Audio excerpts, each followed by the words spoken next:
जय महाकाल। आद्यकारी शक्ति साधना केंद्र में आपका स्वागत है।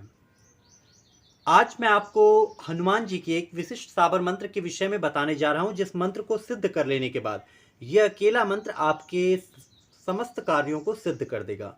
इस मंत्र के माध्यम से साधक वशीकरण, मारण, मोहन इत्यादि 60 कर्मों को सिद्ध कर सकता है। यह अकेला मंत्र किसी भी प्रकार से साधक की सुरक्षा कर सकता है।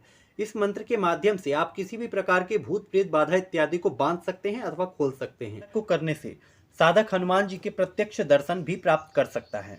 हनुमान जी के माध्यम से साधक को स्वप्नाभूति होती है, उसे विभिन्न प्रकार के संकेत प्राप्त होते हैं। इस साधना से साधक के अंदर दिव्य तेज और बल बढ़ने लगता है, उसका पराक्रम बढ़ जाता है, उसके शत्रु स्वतः शांत होने लगते हैं। यदि साधक मंगल ग्रह अथवा शनि की पीड़ा से पीड़ित हो तो ऐसी स्थिति में ये मंत्र आपके लिए और कारगर होता है। ग्रहों की पीड़ा से भी ये आपको निजात दिलाता है। इस मंत्र के माध्यम से हनुमान जी की पूर्ण कृपा साधक के जीवन में अवतरित होती है और हनुमान जी उसके सभी कार्यों को पूरा करते हैं।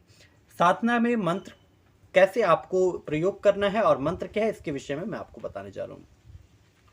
इस साधना में आपको जिस मंत्र का प्रयोग करना है वो मंत्र है: हनुमान पहलवान 12 वर्ष का जवान, हाथ में लड्डू मुख में पान, खेल खेल में बाड़ा लंका के चौगान, अंजनी का पूत राम का इच, छिन्मी कीलो नौखंड का भूत, जाग जाग हनुमान हुकाला ताती, लोहा लंकाल हसीस, जयगढ़ गेरू उमर गाजे, आगे अर्जुन पाछे भीम, चोर नार चापे में सी, वज्रा झरे घटपिंड की रक्षा, राजा रामचंद्र को हनुमान करें। जल्दी से पढ़ेंगे अगर तो: हनुमान पहला बार का जनाते भगवान के अंगक चौहान, अंजनी के पुत्र राम के, छिन्मी किलो नौखंड का भुज, जाग जाग हनुमान गाता तिलह लंका सीजे कड़के उमर गाजे, अगर जो पाछे में चोरना चपम से वज्रा घटपिंड की राजा रामचंद्र को हनुमान करें। इस प्रकार से आपको मंत्र का जाप करना होता है, लेकिन अभी मैंने आपको बताने के लिए मंत्र का पूर्ण उच्चारण किया। साबर मंत्रों का जाप हमेशा तीव्र गति से, तेजी से करना चाहिए। साबर मंत्रों को बोल करके करें तो ज्यादा उत्तम प्रभावशाली होते हैं। इनका उपांशु जाप अथवा मानसिक जाप नहीं करना चाहिए। एक बात का और विशेष ध्यान रखें, इस मंत्र को 10,000 जाप करके सिद्ध किया जाता है। 10,000 का जाप आप 21 दिन में पूरा करें। 20 दिन में नित्य 5 मालाएं जाप करें। 21वें दिन आपका इसका दशांश हवन अर्थात 21वें दिन आपको 10 माला का हवन करना होता है। इस साधना को करते समय में साधक को पूर्ण रूप से ब्रह्मचर्य का पालन करना चाहिए। नहा धोकर के हनुमान जी की मूर्ति के समक्ष उनका पंचोपचार षोडशोपचार पूजन करने के उपरांत हनुमान जी को फल, भोग, मिठाई आदि चढ़ाएं। बेसन के लड्डू, केले के फल इत्यादि चढ़ाएं। 2.5 पत्ता तुलसी के हनुमान जी को भोग में अवश्य दें। बिना तुलसी पत्र दिए आप हनुमान जी को कभी भी भोग देके संतुष्ट नहीं कर पाएंगे। हनुमान जी के भोग की संतुष्टि होती ही तुलसी के पत्ते से है। साधना को करने के लिए साधक को उत्तरमुखी होकर के लाल रंग के आसन पर बैठना चाहिए। अपने सामने घी का अथवा तेल का दीपक प्रज्वलित करें। लोहबान अथवा गूगल की धुनी अपने बाईं ओर प्रज्वलित करें। मंत्र का जाप वाचिक रूप से करें और मंत्र के नित्य 5 माला रात्रि काल में आप इसके पूरे करें। मंत्र जाप पूरा हो जाने के बाद इसी मंत्र के माध्यम से आप विभिन्न प्रयोग कर सकते हैं। किस प्रकार से प्रयोग कर सकते हैं और इस एक मंत्र का प्रयोग आप किन किन कार्यों में कैसे ले सकते हैं। इस मंत्र को यदि आप गंडा या ताबीज बना के किसी को बांध देते हैं तो उसकी प्रेत बाधा, रोग इत्यादि दूर हो जाएंगे। इस मंत्र का प्रयोग करके यदि आप इलायची अथवा किसी मिठाई पर अभिमंत्रित करके किसी को खाने के लिए देंगे या किसी को खिलाएंगे तो वो वशीकरण का कार्य कर देगी।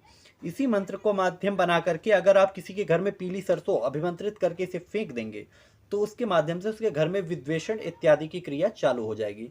सुंदर कांड के अंदर अगर आप एक फोटो रख करके उस किताब को उलट दें, उसके ऊपर एक दीपक जला दें, ऐसा करने से भागा हुआ बच्चा या भागा हुआ कोई व्यक्ति वापस आ जाएगा, उसका आकर्षण प्रयोग हो जाएगा। लेकिन जब आप ये क्रियाएं करते हैं तो उस मंत्र का जितने आपने उससे सिद्ध किया है उसका दशांश आपको देना होता है और मारण कर्मों में उसका 4 गुना देना होता है। यानी 10,000 जाप करके अगर आपने मंत्र को सिद्ध किया तो 10,000 40,000 जाप पे वो मंत्र मारण करेगा और दशांश यानी कि 1,000 जाप करके ये मंत्र वशीकरण का कार्य पूरा कर देगा। 1,000 के जाप पे ये विद्वेषण की क्रिया पूरी कर देगा। इसके अलावा इस मंत्र से यदि आप किसी के सिर से बूंदी का लड्डू उतार करके चौराहे पे रखवा देते हैं तो उसकी बाधा खत्म हो जाएगी। मोर पंख से झाड़ा भी अगर आप इस मंत्र को पढ़ते हुए मोर पंख से झाड़ा मार देते हैं तो आदमी की शरीर की सारी बाधाएं, सारा आसेव उसका उतर जाएगा।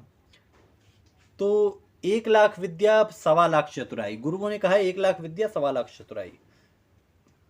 विद्या को किस ढंग से आपको प्रयोग करना है ये आपको सोचना है, किंतु प्रयोग कैसे करना है उसका मुख्य सिद्धांत मैंने आपको बताया। इस मंत्र को सिद्ध करें, अपने जीवन में उतारें। अगर किसी का फोटो आप लेकर के एक प्रश्न सोच के अपने तकिए के नीचे रख के सो जाएंगे तो रात्रि काल में स्वप्नावस्था में इसी मंत्र का आप एक माला जाप करके सोएं। इस मंत्र के माध्यम से वो स्वप्न में आपको वो सारी बातें पता चलेंगी।